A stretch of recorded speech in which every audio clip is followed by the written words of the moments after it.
Hoy presentamos a los ciudadanos y a nuestros agremiados Perspectivas, Democracia Bicentenaria, un programa en el que presentamos entrevistas con los candidatos a la presidencia, en el que buscamos conocer su visión política y su perfil. Este es parte del compromiso del Colegio de Periodistas y Profesionales en Comunicación de Costa Rica con la sociedad. Inicia esta edición de Perspectivas.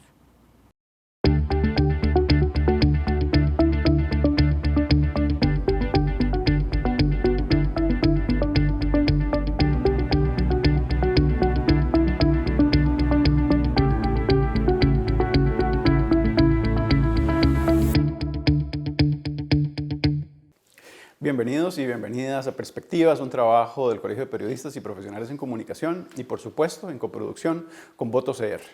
En el marco del Bicentenario hemos venido a conversar con uno de los candidatos presidenciales y para eso hoy les presento a don Eliezer Feinsack Mintz. ¿Cómo está, don Eli? Muy bien, Marlon. Muchísimas gracias. Bienvenido a mi casa. Don Eli, verás que este trabajo que estamos haciendo es la oportunidad de que todos los candidatos hacia la presidencia de la República la gente les pueda conocer. Y bueno, queremos que la gente sepa que usted nació un 23 de marzo, me parece. Así es. Pero quiero que nos cuente cómo fue ese momento en el que don Eli pegó su primer grito. Bueno, realmente no lo recuerdo. ¿Le contaron? Me contaron. Mi papá era médico y él se especializó en Estados Unidos. Y llegaron a Costa Rica a principios del año 65, o sea, ya mi mamá venía embarazada y nací aquí, prácticamente recién llegados ellos. O sea, mi papá había nacido aquí, mi mamá también. Él estudió en el Liceo de Costa Rica y ella en el Colegio de Señoritas. Pero sí, o sea, yo fui como el regalo de bienvenida. Pero más que eso no sé mucho, ¿verdad? ¿Usted fue concebido entonces fuera del país? Mi mamá dice que fui concebido en unas vacaciones que vinieron a Costa Rica en el Hotel Tioga, dice ella, pero... Qué hermoso, qué hermoso. Sí. Qué hermoso. ¿Cómo era esa niñez? ¿Cómo la vivió? Cuéntenos detalles y anécdotas que pudo haber vivido en ese tiempo. Bueno, yo crecí en Sabana Norte, detrás del edificio del ICE, y en aquella época todo eso eran cafetales. Por ahí está el Colegio de Los Ángeles, ¿no? Sí, vivía a 100 metros de la entrada del Colegio de Los Ángeles. Bueno, de la entrada del Club Los Ángeles, el colegio es del otro lado. Y prácticamente todos eran cafetales. La casa de mis papás fue la cuarta casa en el barrio, entonces todo lo demás eran cafetales abandonados en su mayoría. Después se fue llenando el barrio y era muy vacilón porque habían dos pandillas en el barrio, ¿verdad? Yo estaba en una y había otra, y nos llevábamos ley. Y entonces hacíamos guerras, había mucho árbol de higuerilla. Y en la pandilla nuestra había un carajo, el doctor Alejandro Lev, que le decíamos Ciro Peraloca porque inventaba todo. Y él hacía, ¿cómo se llama? Rifles con palos de escoba y liga. Y nosotros podíamos disparar las higuerillas a 50 metros. Realmente...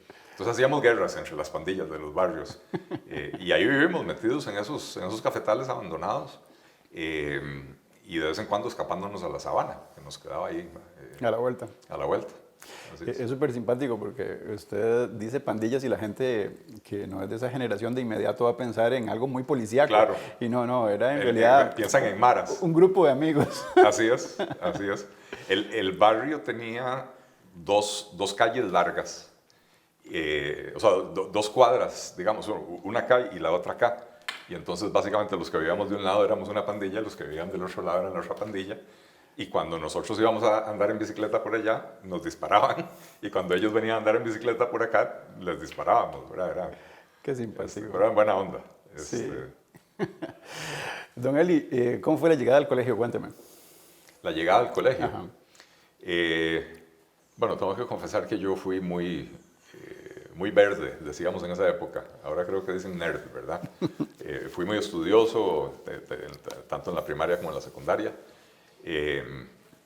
Y fue una transición buena para mí. Yo la verdad que la primaria no la disfruté mucho.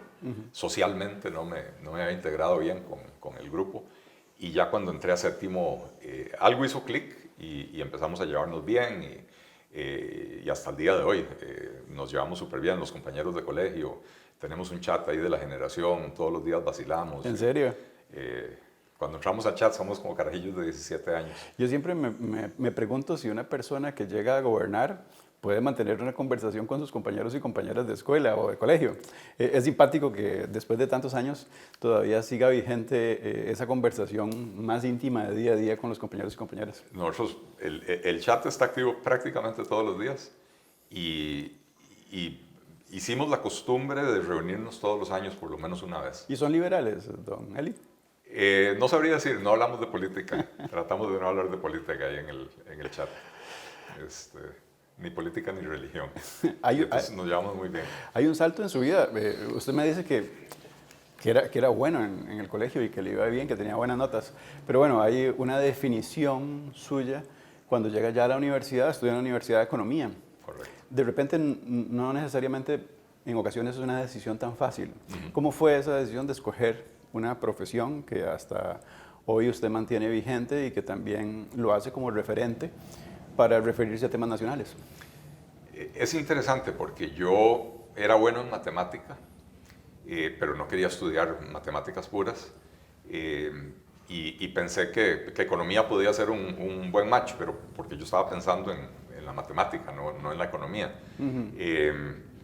Después, en algún momento se me ocurrió que ingeniería industrial, pero después ya me senté a pensarlo y me pareció que era una profesión muy cajonera. Así que me quedé en economía y tengo que confesar que me encantó.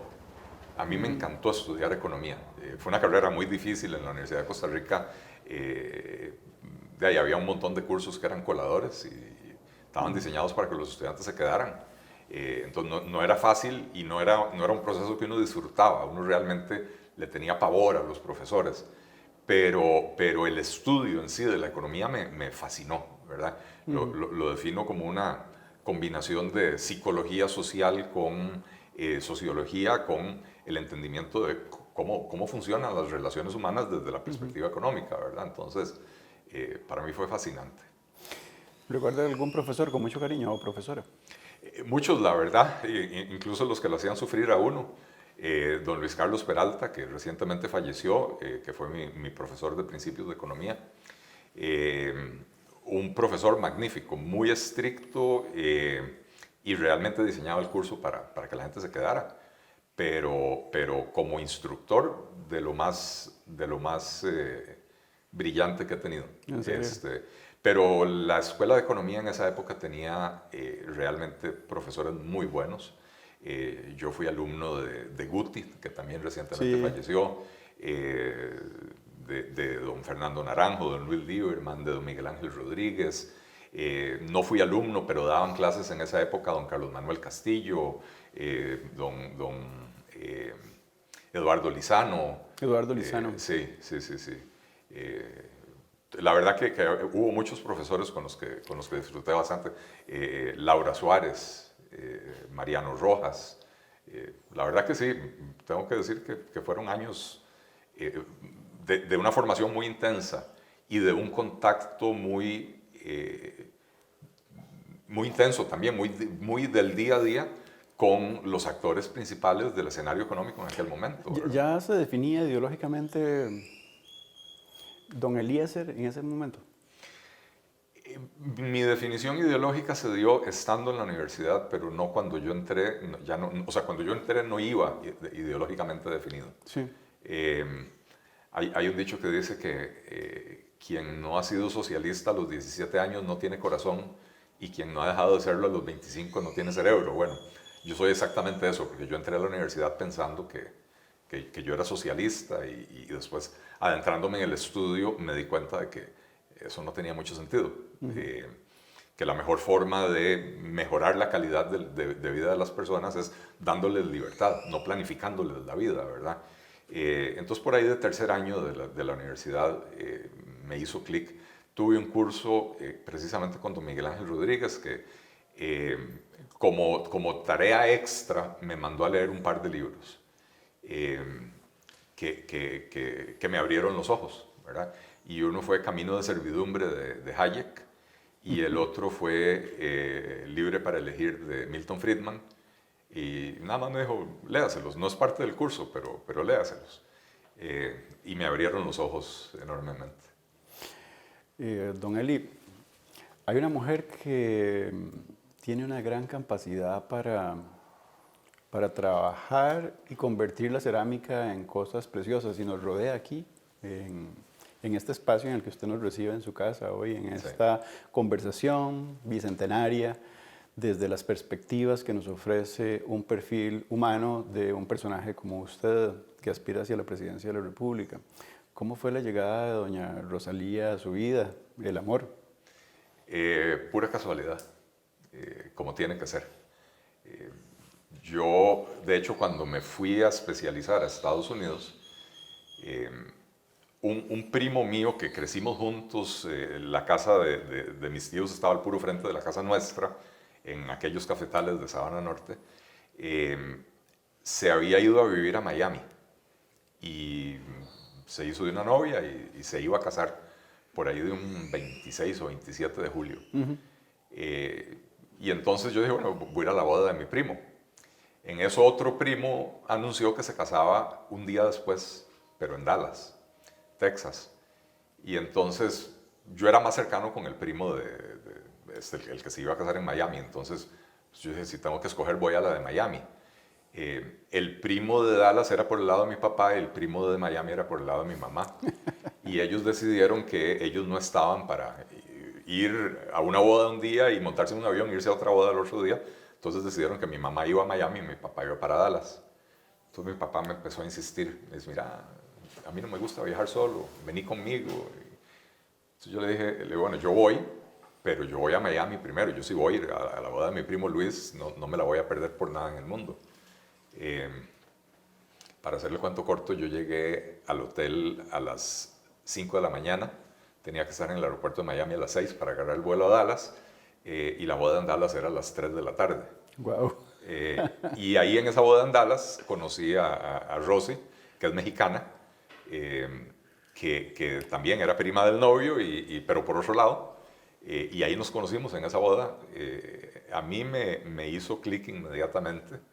Me costó un poco de trabajo convencerla de que yo también le hiciera clic a ella, ¿verdad?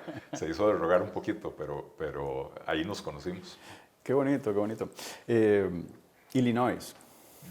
Eso le marca su vida porque usted estudia política pública, inclusive luego en Costa Rica también se forma con administración y finanzas. Pero, ¿qué tanto le marcó estudiar una maestría en Estados Unidos, don Eli? Y paralelamente a eso, sé que la Universidad de Illinois tiene 3 sedes, ¿no? ¿En cuál fue la que usted estuvo? En la más grande, que es la Universidad de Illinois en Urbana-Champaign. Ah, claro. Que queda unas 2 horas y media al sur de Chicago. Hay un campus en Chicago, que probablemente hubiera sido más bonito, pero la buena escuela está ahí en Champaign. Ayer hice un viaje para antes de esta entrevista de los 3 campus. Son preciosos todos. Ajá. Sí. En general, en Estados Unidos le ponen mucho amor a los campus, ¿verdad? Son bien bonitos, muchas áreas verdes, muchos espacios, y los edificios también les ponen amor, ¿verdad? ¿Qué tanto le marca? Bastante. Yo creo que la experiencia de vivir afuera lo marca uno en muchísimas cosas. A veces aprovecha más uno esa experiencia de estar viviendo solo, sin mami que me lave la ropa, etc. Pero también una cultura completamente diferente. El shock cultural que uno se lleva en cosas tan sencillas como haber llegado yo a Champaign a buscar un apartamento y cuando ya lo conseguí y me lo iban a entregar hasta 15 días después, y mientras tanto me quedé en residencia estudiantil, ¿verdad? Lo primero que yo hice fue llamar a la compañía telefónica para pedir un teléfono. Entonces me preguntan, ¿para qué fecha lo quiere? Y el apartamento me lo entregaban el 15 de agosto, entonces para el 15 de agosto. Y me dice, no, tiene que volver a llamar la próxima semana, nosotros no planificamos las instalaciones con tanta antelación. Y yo venía de Costa Rica, donde usted tenía que pedir el teléfono para que se lo instalaran con suerte dentro de 6 meses. Entonces yo no entendía ese concepto, ¿verdad? Y efectivamente lo pedí para el 15 de agosto, me preguntaron a qué hora, y dije, 8 de la mañana, ya voy a estar yo trasladando carambadas. Y llegué al apartamento a las 7 de la mañana y ya estaba instalado, ya había servicio, ¿verdad? Qué maravilla. Y entonces la experiencia, no es solo la experiencia académica, que por supuesto es importantísima, ¿verdad? El roce que tiene uno con estudiantes de todo el mundo, era un programa muy internacional en el que yo estaba, entonces tenía compañeros de la India, de Brasil, de Marruecos, de Japón, de Turquía, de Alemania, de Austria y por supuesto gringos también. Relaciones, algunas de esas que se conservan hasta... Una vivencia intercultural también, sí. Claro, claro. Y profesores de primera línea, un muy buen programa en la economía de las políticas públicas. Y me marcó porque eso es mi carrera hoy y mi forma de ver las cosas, de analizar las cosas. A veces yo escribo artículos y la gente me dice, ¿por qué usted notó ese aspecto que ahí estaba a la vista de todo el mundo, pero nadie nunca lo había señalado? Y yo creo que es porque mi formación me marcó de esa manera. Cuando yo veo una política pública, yo pienso en si esa política pública va a resolver problemas, o los va a profundizar, o los va a dejar exactamente igual. Porque cuando uno hace política pública con el corazón, es decir, voy a hacer esto porque suena bonito, voy a hacer esto porque hay que ayudarle a la gente, pero si no tiene un fundamento que realmente resuelva problemas, esa política pública no sirve para nada. Y lo he advertido en varias ocasiones y se lo he dicho a diputados, alguno que me llamó a pedir que le ayudara a hacer una propuesta de regular los precios de las medicinas. Perdón, eso políticamente a usted le va a dar una victoria, pero en la realidad eso no funciona. La regulación de precios provoca escasez y no resuelve el problema de los precios altos. Lo que lo resuelve es meter más competencia, lo que lo resuelve es eliminar el montón de obstáculos que hay en este país para la importación de medicinas, ¿verdad? Entonces hay una serie de medidas que se pueden tomar que darían un mejor resultado, que tal vez políticamente no es tan sexy como decir, vamos a regular los precios de las medicinas. La gente eso lo entiende automáticamente, pero no sabe que detrás de eso hay una política fallida. Don Eli, hice esa mezcla de su formación en Estados Unidos versus doña Rosalía, porque luego la casa se llena con dos mujeres maravillosas para usted. Así es. Bueno, tres, ¿verdad? Porque de verdad que mi esposa, yo me pegué la lotería con ella. Tenemos 27 años de casados, nos conocimos hace 30 años exactamente, o sea, pues estamos en agosto. Y ha sido el amor de mi vida y ha sido mi complemento ideal. Tiene una personalidad exquisita y es como... ¿Usted se acuerda del papel secante? Cuando lo ponía uno a escribir con pluma fuente. Ella es como mi secante, porque ella es la que me tranquiliza y me calma. Lo drena también. Uno es muy fosforón, ¿perdón? Lo drena también. Bueno, no. Lo limpia. Sí, me saca las malas energías. Y tuvimos dos hijas espectaculares, talentosísimas. Ayelet y Ariela. Así es, Ayelet y Ariela.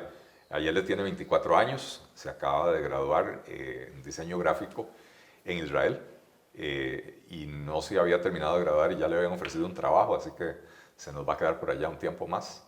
Y Ariela está estudiando en Barcelona y de verdad que las dos talentosísimas.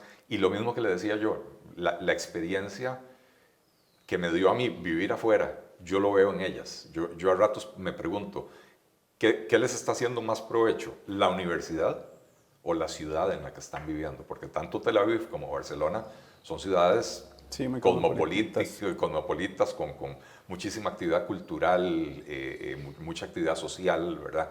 Y entonces han crecido emocionalmente, profesionalmente y realmente yo todavía digo niñas, pero dos niñas maravillosas. Qué bonito porque se nota esa alegría que le produce a usted, no solamente verse realizado usted como profesional, sino también, por supuesto, desde lo que sus hijas tienen significado. Acá en esta entrevista vemos que anda Lili por ahí, ¿verdad? Sí. Vamos a ver si en algún momento va a estar dispuesta a sentarse en los regazos de don Eli. Ya se fue. Lili es una perrita súper consentida en la casa de don Eli. Así es. Tenemos dos, lo que pasa es que la otra ya está muy viejita y muy huraña, entonces no sale. Sí, y da miedo que nos mordiera. Ya no tiene ni fuerza, pero sí, es malcriadilla y muerde. Uno no sabe, don Eli, que saquen fuerzas. Pero no, ya no tiene ni fuerza. Pero ya cuando ve que viene gente, en vez de ponerse a pelear con la gente, se va y se guarda ella sola. Lili sí, por ahí anda. Hay un paso de su vida por la administración pública, sobre todo, supongo que tuvo que haber tenido algún tipo de relación, la cercanía con don Miguel Ángel Rodríguez, que además debe ser vecino suyo, porque sé que vive aquí en Escazú, don Miguel Ángel. También su formación como economista y la confianza que le da para que usted llegue al viceministerio.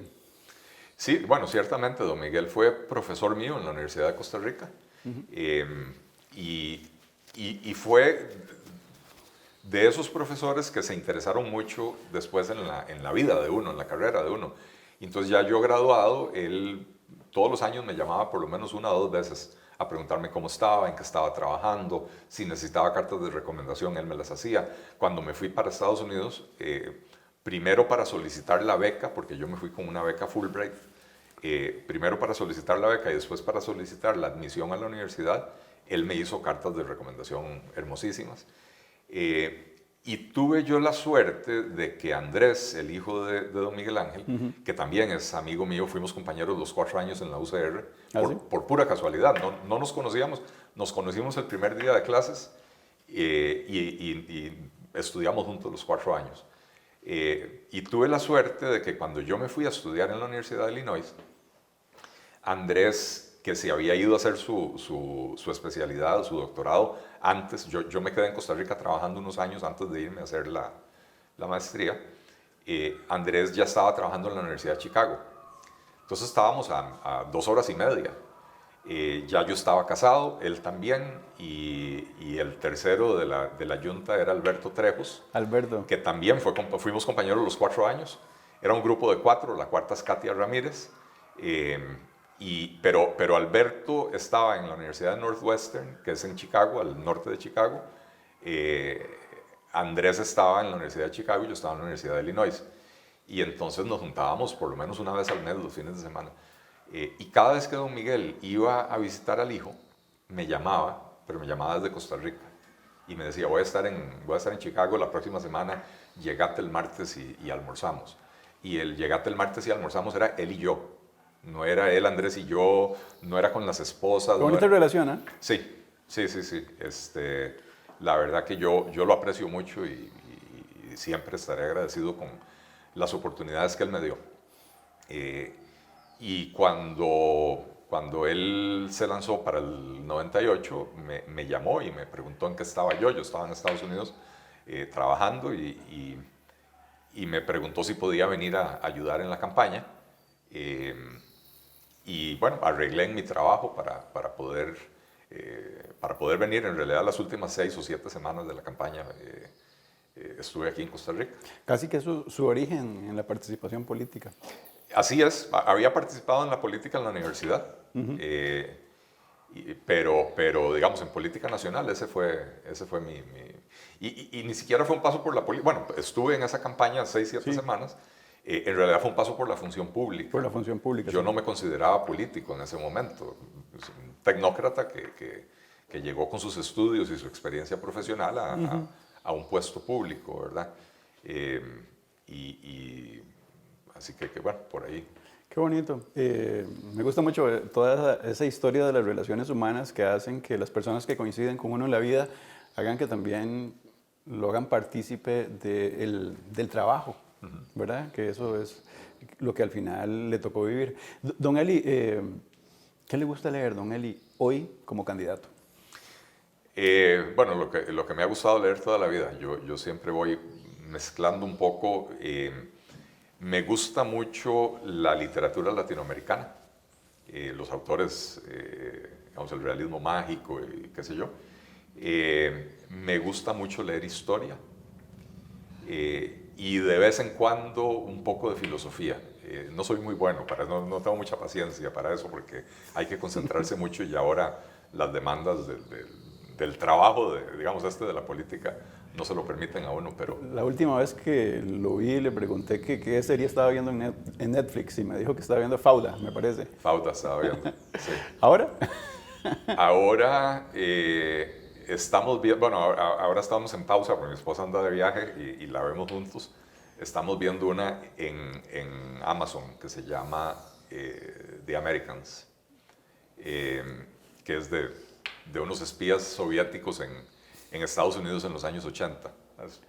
Qué bonita relación esa. Usted pone en pausa todo para esperar a doña Rosalía. Las series que vemos juntos las vemos juntos. Ella tiene unas que ella ve en su rato, digamos, ahora que ella no está, estoy viendo una en Netflix que se llama How to Become a Tyrant, cómo convertirse en un tirano. Y no he logrado definir, o sea, me choca porque la presentan como una receta. Le dicen a uno, bueno, si usted quiere convertirse en un tirano, tiene que hacer eso, pero en realidad es una serie histórica y entonces lo van llevando a uno por el ascenso de Hitler al poder y cómo se convirtió en el tirano. Sí, la he visto. Sí. Es un recorrido por 4 diferentes personajes, me parece. Sí. Yo he visto dos episodios por ahora, pero eso lo estoy viendo ahora que mi esposa no está. Sí. Don Eli, muchas gracias por regalarnos este ratito para contarnos parte de su vida y de su trayectoria en la función pública, pero sobre todo también a ese economista que la vida le ha visto florecer a la par de 3 mujeres que le chinean mucho. Así es. Muchísimas gracias, Marlon. Siempre estoy a las órdenes y bueno, puedo decir, me encantó la entrevista. La verdad que no es muy a menudo que le preguntan a uno de la vida personal sin ser intrusivo, ¿verdad? Sin meterse en detalles que no hace falta. Podríamos conversar horas de horas. Así es. En este momento, país que estamos pasando, tal vez, ¿cuáles son de esa Costa Rica bicentenaria para un economista como usted el aspecto fundamental que hoy la Costa Rica la necesita? Creo que libertad para trabajar, libertad para existir, libertad para hacer. Hemos perdido el rumbo. La Costa Rica de la independencia y la Costa Rica del primer siglo y medio de su existencia fue una Costa Rica liberal, donde el Estado estaba para acompañar al sector productivo privado. Fuimos pioneros en muchas cosas. Incluso antes de la independencia ya estábamos exportando café, estábamos insertados en los mercados internacionales.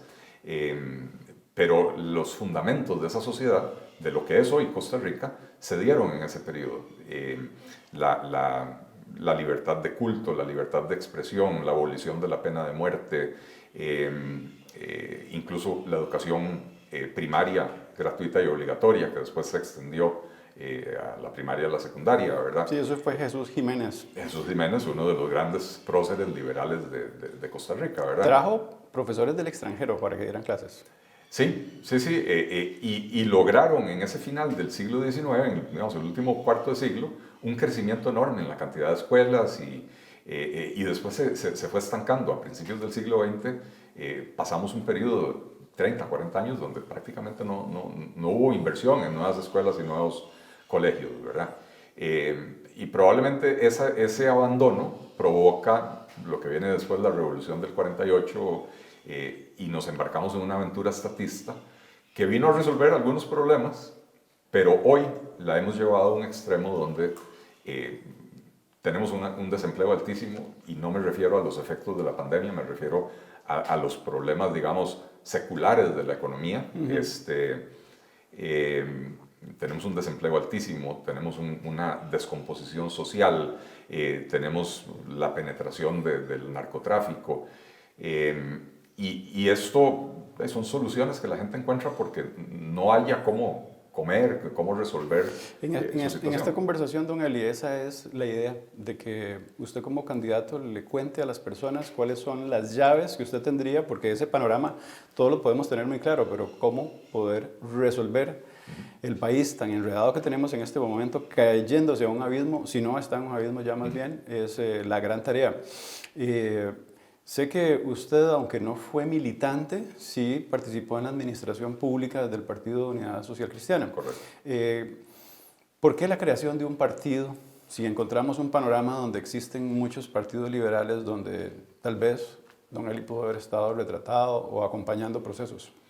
Bueno, en el momento en que se fundó el Partido Liberal Progresista hace poco más de 4 años, únicamente existía el movimiento libertario, que para mí era un partido que iba en decadencia, que había cometido algunos ilícitos, todavía en ese momento no había recibido la condena, pero era evidente que eso era lo que iba a suceder, y no había ningún partido en el que uno se sintiera representado. Incluso el mismo movimiento libertario es un partido al que yo nunca pertenecí, en el que nunca milité. Y empecé a conectarme por medio de redes sociales con otras personas de pensamiento similar, nos empezamos a conocer y sentíamos lo mismo. No hay una oferta política en Costa Rica que represente esas ideas de ese liberalismo tan costarricense que está imbuido en nuestra historia. Y entonces tomamos la decisión en aquel momento de fundar el Partido Liberal Progresista. Luego vino el descalabro del movimiento libertario, aunque ahí lo mantienen con respirador artificial, y las figuras que salieron del movimiento libertario decidieron fundar sus propios partidos por aparte, ¿verdad? Los liberales creemos en la competencia, entonces bienvenida a la competencia. Yo creo que en este caso en el mercado electoral se demostrará quién tiene las mejores ideas, el mejor equipo, las mejores herramientas para llevarle al costarricense el ideario nuestro, insisto, en nuestro caso muy arraigado en ese ser costarricense. Sé que usted tiene una muy buena relación con don Miguel Ángel Rodríguez. ¿Todavía don Miguel Ángel le da consejos y le asesora de algún modo en esa perspectiva de cómo hay que ver la economía y también, por supuesto, el país? Sí, bueno, viera que hablamos de muchos temas, de la economía casi no, curiosamente, pero sí me ha dado consejos, digamos, como potencial candidato, de la experiencia de él, habiendo sido un candidato que intentó 2 veces antes de poder lograrlo en la tercera.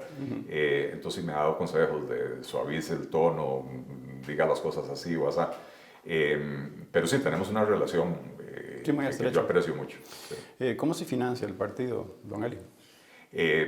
Bueno, hasta hace un par de meses, únicamente con las cuotas de pertenencia al partido, las cuotas de afiliación. ¿Cuánto significa eso?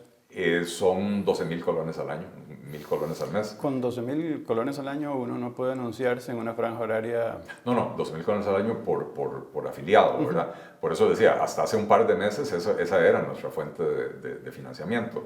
En este momento le fuimos a presentar nuestro proyecto a una serie de empresarios costarricenses. A algunos les gustó mucho el proyecto y han creído en él.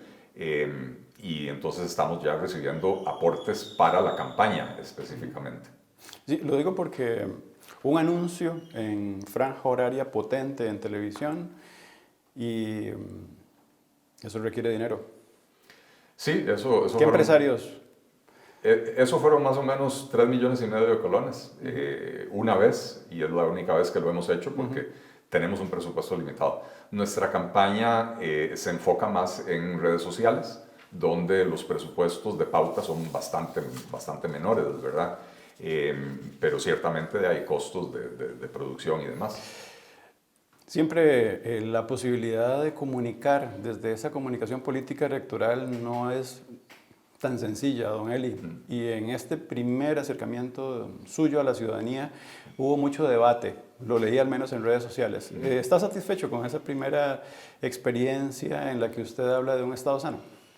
Definitivamente que sí, porque el objetivo que perseguíamos era darnos a conocer, posicionarnos en el ideario de la gente, en la mente del votante costarricense, que sepan que existimos y que traemos una propuesta que es para alivianarle la carga a los ciudadanos costarricenses, para permitirles, facilitarles que puedan desarrollar sus proyectos de vida sin tanta traba y sin tanto obstáculo que normalmente le pone el Estado al ciudadano costarricense. Y en ese sentido hemos logrado las metas que nos establecimos incluso antes de tiempo. La respuesta en redes sociales ha sido muy positiva. Don Eli, usted es un economista liberal y ha hablado de que el Estado está muy grande. ¿Cuáles serían las 3 instituciones que llegando a gobierno cerraría? Recope, CNP, RACSA. Instituciones que dejaron de tener sentido de existencia. O sea, nadie sabe para qué están. cada gobierno viene y trata de meterles otras funciones, nuevas funciones. Una refinadora que no refina, que en realidad se convirtió en una importadora de derivados del petróleo, eso lo puede hacer cualquiera, no se necesita un monopolio estatal, y menos un monopolio estatal con una estructura diseñada para refinar petróleo intacta después de 10 o 12 años de no refinar nada. El CNP, que le da a las escuelas y a las comisarías productos de mala calidad a un precio mucho superior al del mercado, creo que hay mejores maneras de ayudar al agricultor que merece la ayuda del Estado, que no es esa, ¿verdad? Y si usted le permite a las escuelas comprar producto fresco en su localidad a los agricultores locales sin la intermediación del CNP, el resultado va a ser mejor para esos agricultores locales, ¿verdad?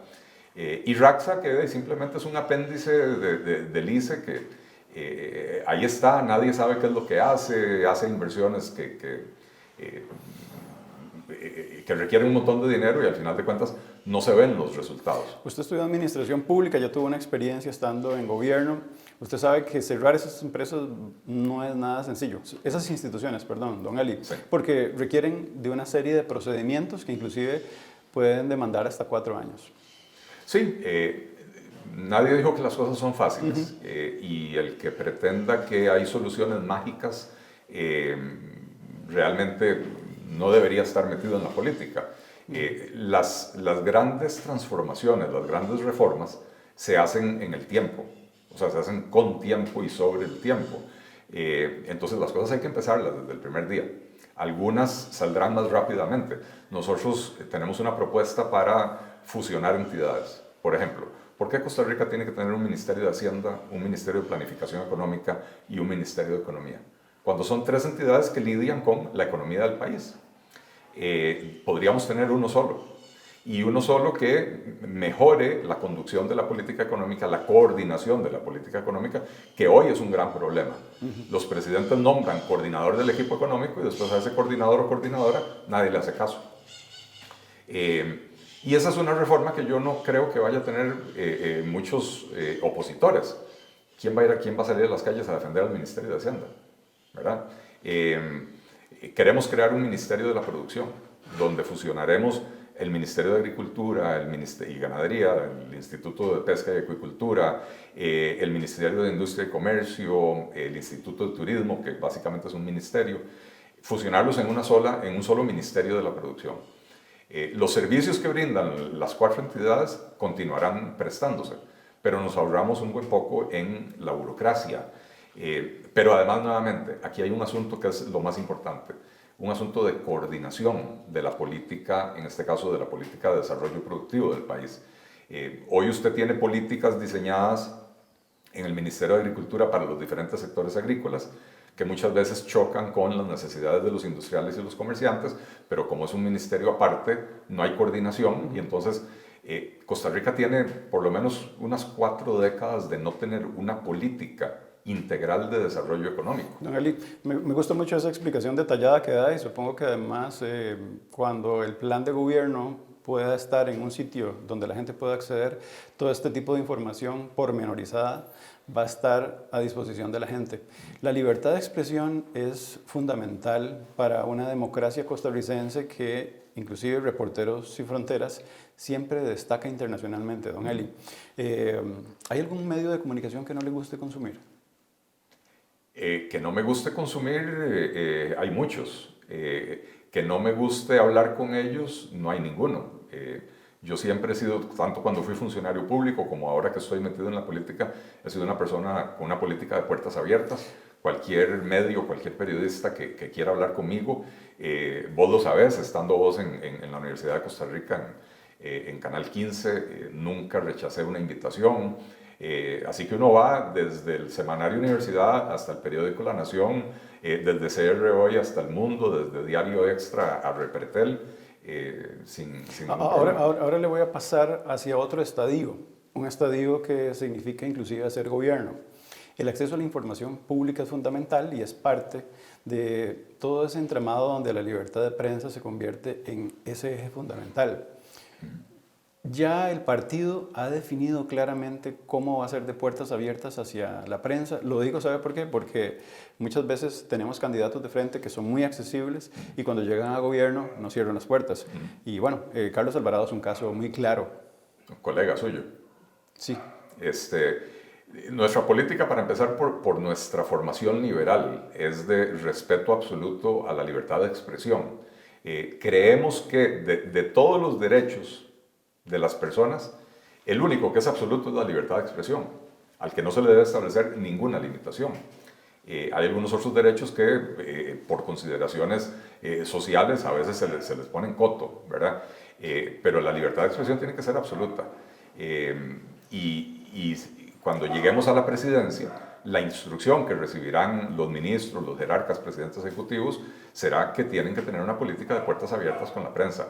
Pero no solo con la prensa. Yo creo que Son principios de transparencia también, don Eli. Eso es, la transparencia es de cara a los ciudadanos. El gobierno se debe a la ciudadanía, no a la prensa. La prensa es un medio para comunicarse con los ciudadanos. Y entonces la transparencia tiene que ser para la ciudadanía. La información que generan las instituciones públicas debería estar accesible en páginas web donde el ciudadano, sin la intermediación de un medio de comunicación, pueda llegarle a la información. Algunos ciudadanos escogerán informarse por medio de los medios de comunicación, otros decidirán, yo no quiero que me den una línea editorial, yo voy a ir a buscar la información mía, o la información por mi cuenta, perdón. Pero la transparencia es un principio fundamental. ¿Hay algún candidato o candidata hacia la presidencia de la República que ya nos ofrece el ecosistema electoral que don Eli Feinsack definitivamente crea o considere que sea peligroso? No me corresponde a mí hacer esa evaluación de mis rivales o de mis adversarios políticos. Creo que esa escogencia le toca hacer al ciudadano. ¿Ve alguna cercanía ideológica con alguno de los partidos? Lo digo porque es posible que se dé una segunda ronda y de repente va a ser necesaria una cercanía con otros partidos políticos.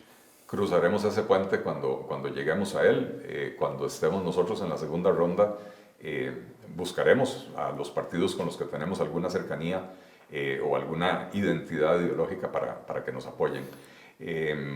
Pero usted sabe, Marlon, que yo pasé más de 1 año y medio tratando de construir una coalición a la que invitamos a por lo menos 7 o 8 fuerzas políticas de líneas de pensamiento similar, no idénticas, pero más o menos dentro del mismo rango, el mismo espectro ideológico.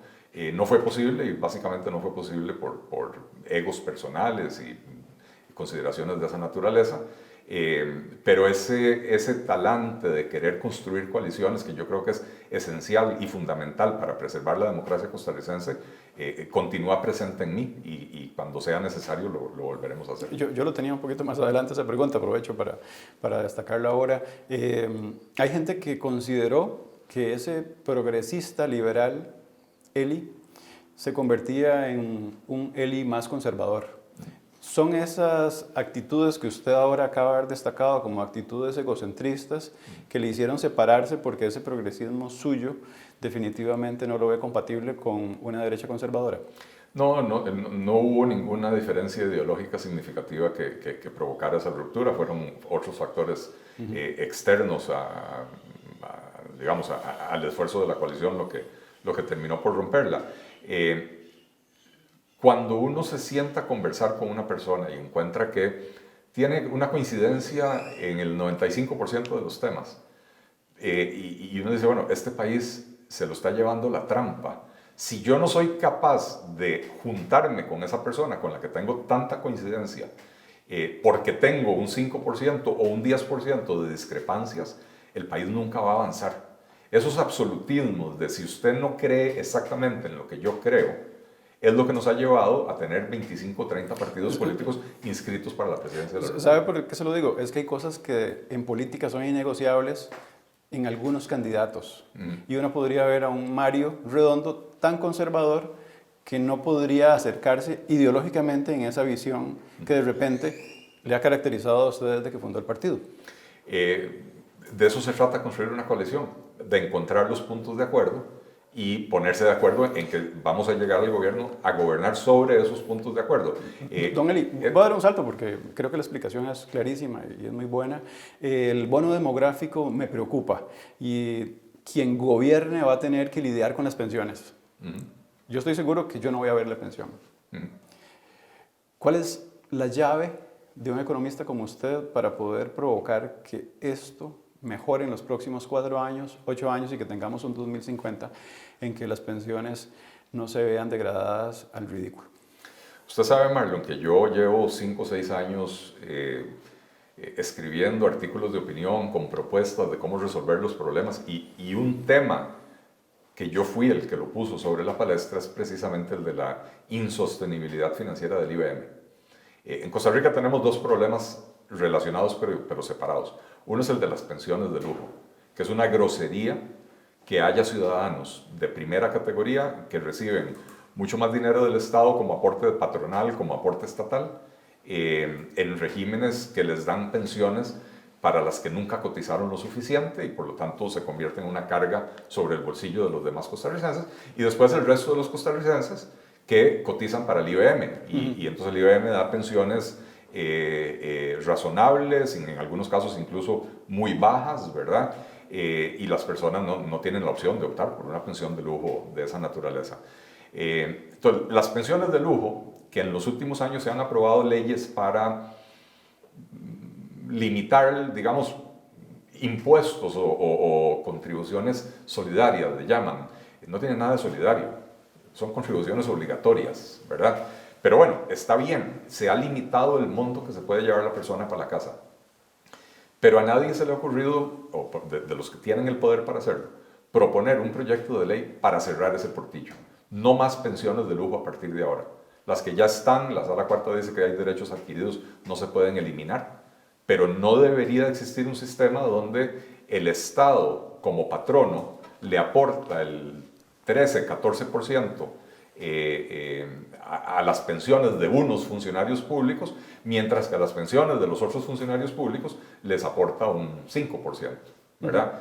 Entonces, eso hay que eliminarlo. Pero el problema del IBM es muy grave, porque en el IBM hay más de 1,5 millones de costarricenses y hay más de 250,000 personas ya pensionadas. Y ese es el régimen que está en riesgo de quebrar. Yo vengo proponiendo desde hace por lo menos 4 años migrar hacia un régimen de cuentas de capitalización individual, donde el aporte patronal y el aporte obrero ingresan a una cuenta a nombre de don Marlon Mora. Y ese dinero ahí está, la operadora de pensiones lo invierte, obtiene rendimientos y entonces a la hora que usted llega a la edad de jubilarse, el dinero ahí está para poder devolvérselo en la forma de un pago mensual por el resto de su vida, ¿verdad? A diferencia de lo que hay hoy, donde la plata entra en una buchaca común y en esa buchaca común la plata se gasta, se otorgan pensiones, etc. Y lo que decía usted, Marlon, para cuando a usted le toque pensionarse, ya no va a haber plata en esa buchaca común. ¿Cómo, don Eli, vamos a incentivar el empleo fuera de la gran área metropolitana? Atrayendo, primero es necesario bajar los costos de la seguridad social, porque la seguridad social se ha vuelto muy cara y hace que la mano de obra sea muy cara, no por el nivel de los salarios, sino por lo que cuesta adicionalmente contratar a una persona. Y para eso tenemos una propuesta, para reducir costos en la caja, que se permita, que se pueda trasladar en la forma de un ahorro al patrono y al trabajador. Al bajar estos costos vamos a estar en condiciones de atraer empresas que hoy no vienen a Costa Rica porque para el tipo de procesos que hacen, por ejemplo, procesos industriales, la mano de obra costarricense ya es demasiado cara. Sin convertirlos en una maquila. Sí, en este momento, con la gravedad del problema de desempleo que hay en Costa Rica, yo no tengo ningún problema en volver a traer maquila al país. Si quisiera trabajos un poco más sofisticados, pero cuando tenemos un sistema educativo que ha abandonado a los estudiantes, que no les está dando las herramientas que necesitan para poder aspirar a los trabajos más sofisticados que crean empresas como Abbott. No hay que mirar hacia el frente porque es retroceder, don Eli, eso. Hay que generar empleo. Las personas necesitan oportunidades de empleo. ¿Legalizaría la marihuana, don Eli? Yo creo que la marihuana medicinal definitivamente sí, el cannabis industrial sin lugar a dudas. Y el tema de la marihuana para uso recreacional lo discutiría con los expertos en seguridad y dependiendo de lo que ellos recomienden lo haríamos. ¿Aborto? El Partido Liberal Progresista no tiene una posición definida con respecto al aborto. Dentro del liberalismo hay personas que son pro aborto y hay personas que son ¿Eutanasia, pro vida. Eli? Yo en lo personal sí creo en la eutanasia. Yo creo que, y habiendo sufrido yo un cáncer hace 4 o 5 años. Lo conversamos hace 4 años, recuerdo. Sí, que dichosamente yo no vi a la pelona de cerca, ¿verdad? Pero cuando uno le dicen tiene cáncer, uno inmediatamente empieza a pensar en qué pasa si me muero, ¿verdad? O qué pasa si llego a estar en una situación en la que ya no me puedo atender a mí mismo, ¿verdad? Y yo no quiero ser una carga para nadie, yo no quiero ser... Mi esposa ha sido una mujer maravillosa, pero yo no tengo por qué convertirme en una carga para ella por 10 años vegetando uno en una cama, cambiándome pañales, ¿verdad? Entonces, sí, yo creo que sí. Muchas gracias por esta conversación tan abierta, don Eli. El placer es mío, Marlon, como siempre. Bienvenido a mi casa, que es su casa. Bueno, hemos hecho un trabajo del diario en el marco del Bicentenario con don Eli Feinsack-Mintz. A propósito de perspectivas, este trabajo del Colegio de Periodistas y Profesionales en Comunicación. Hasta luego.